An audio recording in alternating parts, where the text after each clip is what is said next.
sempat membuat sontak tercengang.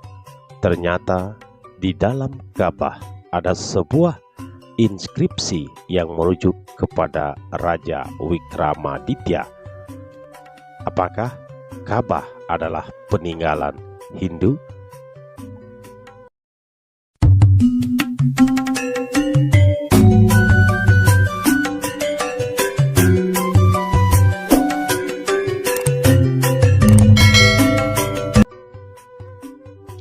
Semeton sahabatku cahaya Dharma yang budiman, sehat selalu, tadastu agiramastu, selalu dimudahkan rezeki para sahabat, dan selalu setia stay di channel Cahaya Dharma. Dan yang belum mensubscribe, jangan lupa mensubscribe agar channel Cahaya Dharma semakin berkembang dalam mewartakan Dharma di seluruh dunia.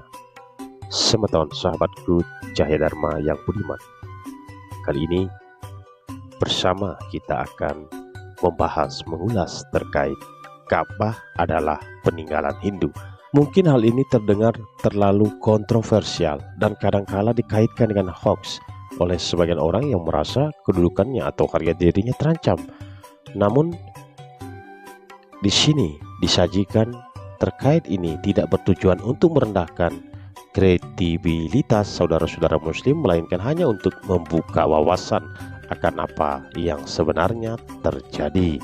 Karena kontroversi seputar Ka'bah sudah menjadi perbincangan yang sangat hot di dunia maya, hal ini pertama kali diungkapkan oleh seorang pakar sejarah, P.N. Oak. Beliau juga telah melempar isu yang tidak kalah menggegerkan, yaitu tentang pengungkapan bukti sejarah yang menyatakan bahwa Taj Mahal pada dasarnya adalah sebuah kuil Hindu. Sebuah kuil Hindu untuk Dewa Siwa, Tejo Himalaya, yang direbut oleh Mogul. Ternyata di dalam Ka'bah ada sebuah inskripsi yang merujuk kepada Raja Wikramaditya. Ini membuktikan tanpa ragu bahwa Jazirah Arab dulu merupakan bagian dari kerajaan Wikramaditya dari India.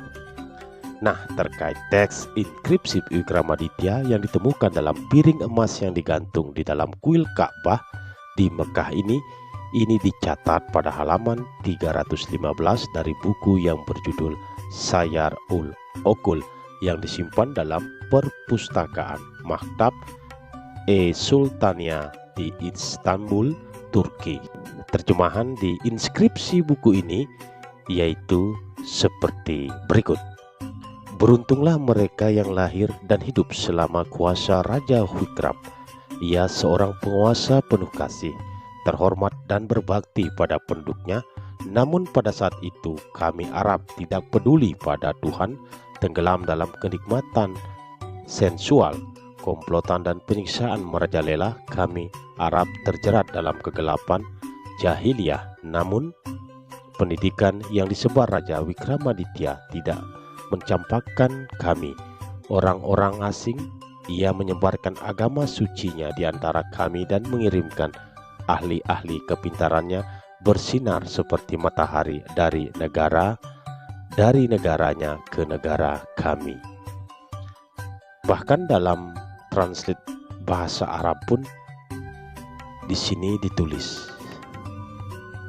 Semeton sahabatku, perlu diketahui Raja Wikramaditya memang terkenal cinta pada Mahadewa Siwa.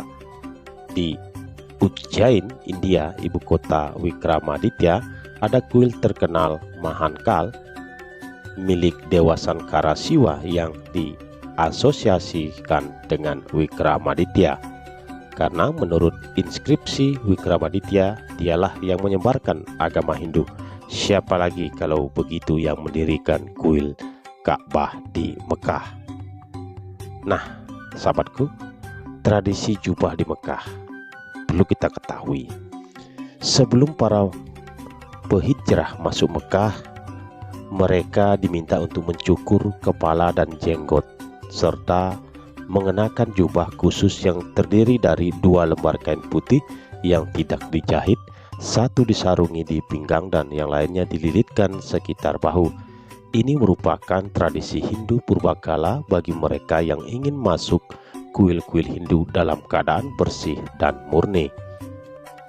Semeton sahabatku, sekarang kita melihat kuil utama di Mekah yang menyimpan lambang-lambang siwa dikenal sebagai Ka'bah. Kotak ini dilapisi kain hitam. Ini adalah tradisi zaman dahulu kala ketika orang menganggap penting untuk mengkamuflase tempat suci itu atau Ka'bah agar tidak dicaplok atau direbut bangsa lain. Dan di sini ada patung dewa-dewi. Menurut Encyclopedia Britannica, kotak Ka'bah memiliki 360 patung. Tradisi mengatakan ketika tempat itu diserang, salah satu dewa di dalamnya adalah dewa Saturnus, satunya lagi adalah dewa bulan, dan ada lagi yang disebut Allah. Ini bukti bahwa orang-orang zaman pra-Islam itu memuja 9 planet. Di India, praktek puja Navagraha, praktek pemujaan bagi ke-9 planet termasuk Saturnus dan bulan masih eksis sampai sekarang. Di India, bulan sabit selalu digambarkan di atas lambang dewa Siwa. Karena itulah lambang Siwa dalam Ka'bah juga menjadi lambang bendera Islam. Nah, terkait Sam-Sam ini apakah sama dengan air Gangga? Satu lagi perlu kita ketahui, tradisi Hindu lainnya adalah sungai suci Gangga. Menurut tradisi Hindu, air Gangga tidak pernah dapat dipisahkan dari lambang Siwa, bulan sabit.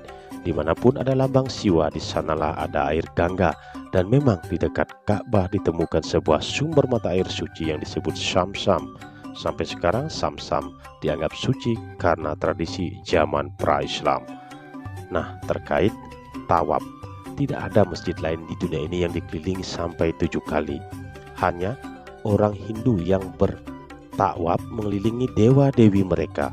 Lagi-lagi bukti bahwa Ka'bah adalah tempat ibadah Hindu zaman pra-Islam. Praktek mengambil 7 langkah yang dikenal sebagai Sabta Padi diasosiasikan dengan upacara perkawinan Hindu dan pemujaan api.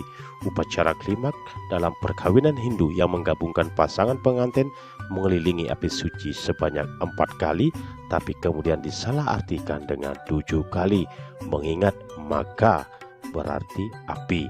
Ketujuh tawaf itu membuktikan bahwa Mekah adalah pusat pemujaan dewa api. Nah, sekarang kita ulas terkait kata Allah. Jangan kaget bahwa kata Allah sendiri berasal dari bahasa Sanskerta.